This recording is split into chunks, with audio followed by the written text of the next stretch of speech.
Bismillahirrahmanirrahim. Dear students, Assalamu alaikum. Today our topic is International System of Unit. तो students आज के topic में हम इंटरनेशनल सिस्टम ऑफ यूनिट्स को study करेंगे। देखिए students, international system of unit को स्टडी करने से पहले हम बात करते हैं कि इंटरनेशनल सिस्टम ऑफ यूनिट से पहले क्या था, बैकग्राउंड हिस्ट्री की जानी चलते हैं। तो स्टूडेंट्स 1960 से पहले हमारे पास यूनिट्स का कोई प्रॉपर सिस्टम नहीं था। सिस्टम तो था लेकिन कोई प्रॉपर सिस्टम नहीं था कि जिस पे पूरी दुनिया चल सके। कोई ऐसा हमारे पास सिस्टम मौजूद नहीं था। तो 1960 से पहले बिफोर 1960 हम जो सिस्टम यूज़ करते थे, सिस्टम ऑफ यूनिट्स, वो हमारे पास 3 किस्म के थे। पहला जो सिस्टम है FPS सिस्टम यानी कि फुट पाउंड सेकंड। दूसरा जो सिस्टम है हमारे पास CGS यानी कि सेंटीमीटर ग्राम सेकंड। और तीसरा जो सिस्टम है MKS यानी कि मीटर किलोग्राम सेकंड। तो स्टूडेंट्स, अब जिस तरीके से आप देख रहे हैं कि जो FPS सिस्टम है ये एक ब्रिटिश सिस्टम था, यानी कि इसको इंग्लिस्तान के जो लोग थे वो इस सिस्टम को 1960 से पहले इस्तेमाल किया करते थे। ये CGS जो सिस्टम है ये किसी और मुल्क का सिस्टम था। इसी तरीके से जो MKS सिस्टम है ये किसी और मुल्क का सिस्टम था। तो अब देखते हैं कि इन सिस्टम में हम किस तरीके से चीज़ों के यूनिट्स हमने मुकर्रर किए हुए थे, या उन लोगों ने किस तरीके से इन सिस्टम के यूनिट मुकर्रर किए हुए थे। तो बात करते हैं सबसे पहले FPS सिस्टम की। FPS सिस्टम में जब स्टूडेंट्स हमें लेंथ को मेजर करना होता था तो हम मेजर करते थे फुट के अंदर। इसी तरीके से अगर FPS सिस्टम में हमें मैस को मेजर करना होता था तो हम मेजर करते थे पाउंड के अंदर। इसी तरीके से जब हमें FPS सिस्टम के अंदर टाइम को मेजर करना होता था तो हम मेजर करते थे सेकंड के अंदर। और जब हम बात करेंगे CGS सिस्टम की, तो CGS सिस्टम में भी जब हमें लेंथ को मेजर करना होता था तो हम मेजर करते थे सेंटीमीटर के अंदर, मैस को मेजर करते थे ग्राम के अंदर, और टाइम को मेजर करते थे सेकंड के अंदर। और इसी तरीके से MKS सिस्टम में जब चीज़ें मेजर की जाती थी तो लेंथ मेजर होती थी मीटर के अंदर, मैस जो है वो मीटर होता था आपका किलोग्राम के अंदर, और टाइम जो है वो आपका मेजर होता था सेकंड के अंदर। तो आप यहाँ पर देख रहे होंगे कि टाइम के अलावा सिर्फ तीनों सिस्टम्स के अंदर जो टाइम है वो क्या है, सेम है, जबकि जो बाकी चीज़ें हैं, बाकी लेंथ और मैस के जो यूनिट है वो सब में क्या है, डिफरेंट है। तीनों सिस्टम्स में क्या है, डिफरेंट है। तो ये सिस्टम 1960 से पहले इस्तेमाल होता था। अब हम ये समझने की कोशिश करते हैं कि हमें इंटरनेशनल सिस्टम ऑफ यूनिट बनाने की क्यों ज़रूरत पेश आई, क्यों लोगों ने सोचा कि अब हमें एक इंटरनेशनल सिस्टम ऑफ यूनिट को बनाना चाहिए।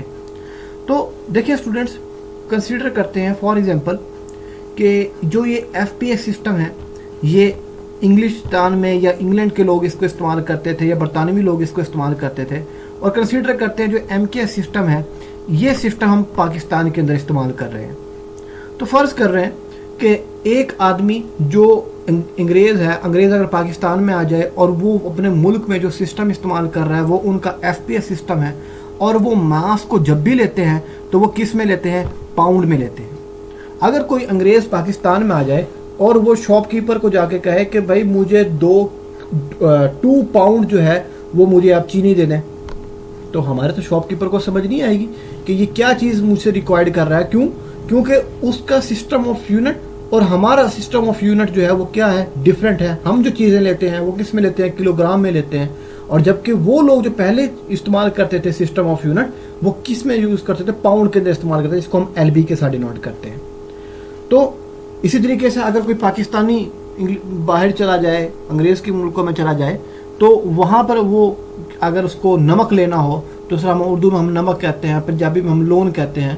तो अगर वो उसको कहे कि आप मुझे लून दे दें या नमक दे दें, तो उसको तो नहीं पता कि ये क्या चीज़ है। तो ये क्या थे कि दोनों कंट्रीज़ के जो यूनिट सिस्टम ऑफ यूनिट हैं जिसमें चीज़ें मेजर की जाती हैं वो दोनों कंट्रीज़ के क्या हैं, डिफरेंट है।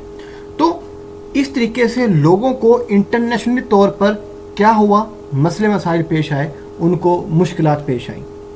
तो फिर लोगों ने सोचा कि अब हमें कुछ इस तरह का सिस्टम बनाना चाहिए कि इंटरनेशनली तौर पर उसको तमाम के तमाम लोग जो हैं वो क्या करें, इस्तेमाल करें। तो फिर स्टूडेंट्स 1960 के बाद जो सिस्टम ऑफ यूनिट बना, उस सिस्टम ऑफ यूनिट को हम कहते हैं SI सिस्टम ऑफ यूनिट, यानी कि सिस्टम इंटरनेशनल। इस सिस्टम को भी 3 हिस्सों में तकसीम किया गया।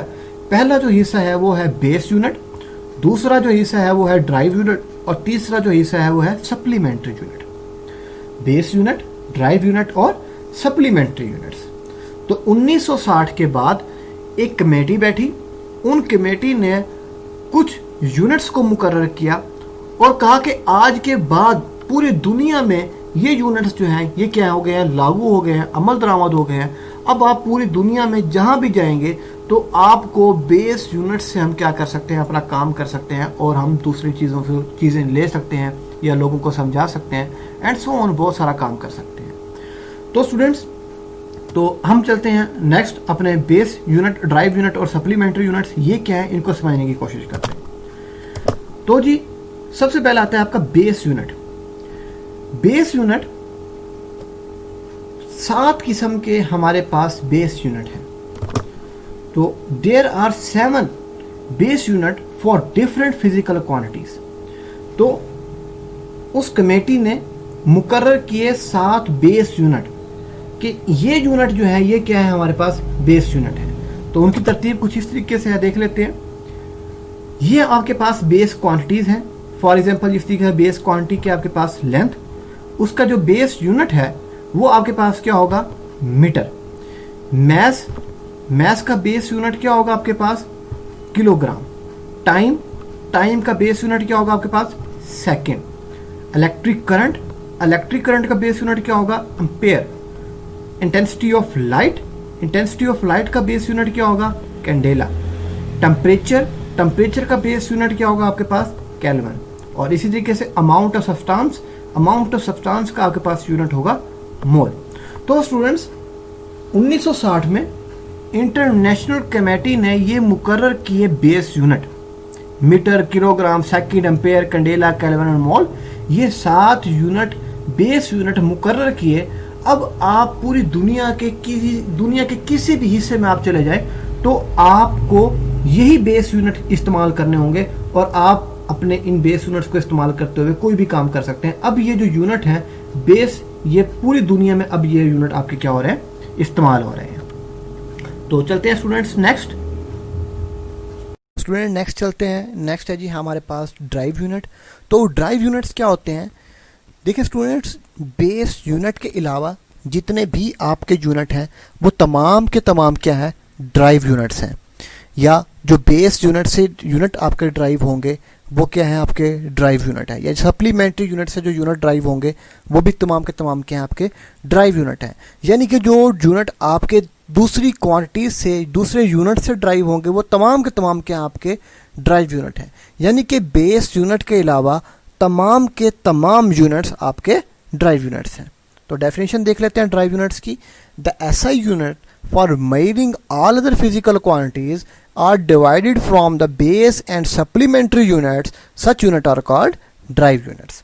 तो स्टूडेंट्स हम ड्राइव यूनिट्स को देख सकते हैं टेबल में। जिस तरीके से आपके पास क्वांटिटी है एरिया, एरिया की जो ड्राइव यूनिट है वो आपके पास क्या है, मीटर स्क्वायर। वॉल्यूम, वॉल्यूम का आपके पास ड्राइव यूनिट है मीटर क्यूब। डेंसिटी का ड्राइव यूनिट है kg over metre cube. Speed का ड्राइव यूनिट है आपके पास मीटर आवर सेकंड। एक्सेलरेशन का मीटर आवर सेकंड स्क्वायर। इसी तरीके से फोर्स का ड्राइव यूनिट है आपके पास न्यूटन, जिसको हम n के साथ डिनोट करते हैं। प्रेशर, प्रेशर का ड्राइव यूनिट है आपके पास पास्कल, जिसको हम PA के साथ डिनोट करते हैं। और एनर्जी, एनर्जी का आपके पास यूनिट है ड्राइव यूनिट जूल, जिसको हम J के साथ डिनोट करते हैं। तो स्टूडेंट नेक्स्ट चलते हैं। नेक्स्ट है जी हमारे पास सप्लीमेंट्री यूनिट्स। सप्लीमेंट्री का क्या मतलब है, देखिए स्टूडेंट, सप्लीमेंट्री का मतलब होता है इजाफी, यानी कि इजाफी यूनिट। जिस तरीके से आपने सुना होगा कि अगर किसी बच्चे का पेपर कोई फेल हो जाता है या उसकी सप्ली आ जाती है तो उसको एक पेपर इजाफी देना पड़ता है। कहते हैं कि सप्ली का पेपर दिया है, यानी कि उसको एक पेपर इजाफी दिया है। तो इस तरीके से जो इजाफी यूनिट होंगे वो क्या आपके सप्लीमेंट्री यूनिट्स हैं। और इस इजाफी यूनिट जो है आपके ये ज्योमेट्री के अंदर, ज्योमेट्रिकल इश्तकाल के अंदर, ज्योमेट्रिकल चीज़ों के अंदर इस्तेमाल होते हैं। तो डेफिनेशन देखते हैं जी। The unit which are neither base unit or derived unit called supplementary units and are oftenly from geometrical quantities. There are two types of supplementary units. One is plane angle or radian, other is solid angle or steradian. तो students सबसे पहले हम देखते हैं plane angle या radian को। Plane angle या radian क्या है, उसके लिए स्टूडेंट्स हम कंसीडर करते हैं अपनी डायग्राम। हम यहाँ पर एक सर्कल लेते हैं, सर्कल, इस सर्कल को सेंटर से हमने क्या किया है, फिक्स किया है इसका सेंटर।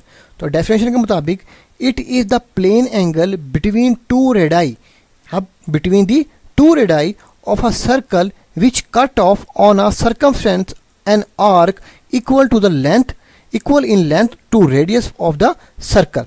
यानी कि स्टूडेंट्स जब इस सर्कल का रेडियस, ये इसका रेडियस r इक्वल होगा किसके, यानी कि इस जो आपने आर्क लिया है, आर्क क्या है, जिस एरिया को अब मैं हाईलाइट कर रहा हूँ, ये आर्क आपके पास आर्क, इस आर्क का एरिया और ये जो आपके पास रेडियस है r, ये दोनों जब इक्वल होंगे, जब हम इस लाइन को इसके सेंटर के साथ मिलाएंगे तो ये आपका जो एंगल बनेगा ये क्या बनेगा, आपका रेडियन बनेगा। इसको हम क्या बोलते हैं, प्लेन एंगल भी बोलते हैं। तो आपको यहाँ से इसका कॉन्सेप्ट क्लियर हो गया होगा आई थिंक। तो नेक्स्ट चलते हैं जी, सॉलिड एंगल या स्टेरेडियन।